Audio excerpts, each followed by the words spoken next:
रे सार बिना पूछले बिना बोलले घर घुस गेली रे। तनको शर्म नहीं लागलो रे।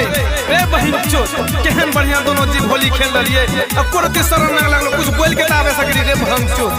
अच्छा सार तू होली में लिया ना अच्छा यह होली में सार तो खाए ले तोहर ऊ हाल करबो तो ही डाला रियो रंग तोरा बहिन के सार रंग बीच में दलही अराई रे। डाला रियो रंग तोरा बहिन के सार रंग बीच में दलही अराई रे।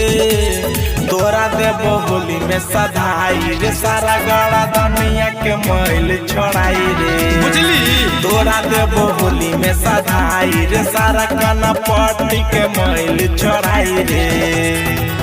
खाली पिचकारी के मार लगता सारे या तोरा अभी तो देखो अभी तोहर वो हाल करबा न तो ही जानबो बहुत हीरो बने छो। बहिन चोट बिना पूछले घर घुस रे। बहिन कुनाली की मतलब जो कुछ बिना पूछले घर घुस रे।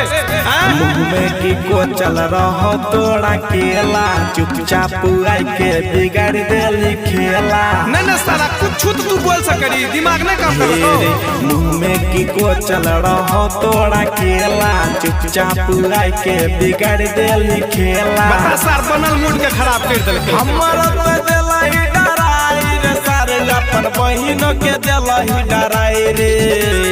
तोरा देबो होली में सधाई रे सारा गड़ा दुनिया के मैल छोड़ाई रे। तोरा देबो होली में सधाई रे सारा काना पट्टी के मैल छोड़ाई रे। तोरा तो सार 10 को छोड़वा के बीच में ले जाके खाली पिचकारी के माय दिलबे बा समझ लो। सारे माय बाप एक रति संस्कार में सिखल के बहिन चोट बिना पूछले घुर घुस गेले सब बनल मूड के साले खराब कर देलके हमर पूरा होली बेकार कर देलके। साहिल कहो तोरा कमी छो बेत के रंग डाल तो करण सिंह तोरा रगेत के। तोरा तो सर के मार लगना चाहिए।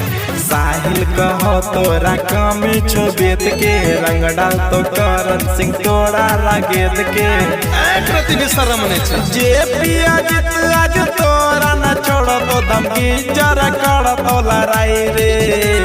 तोरा देबो होली में सधाई रे सारा गड़ा दुनिया के मैल छोड़ाई रे।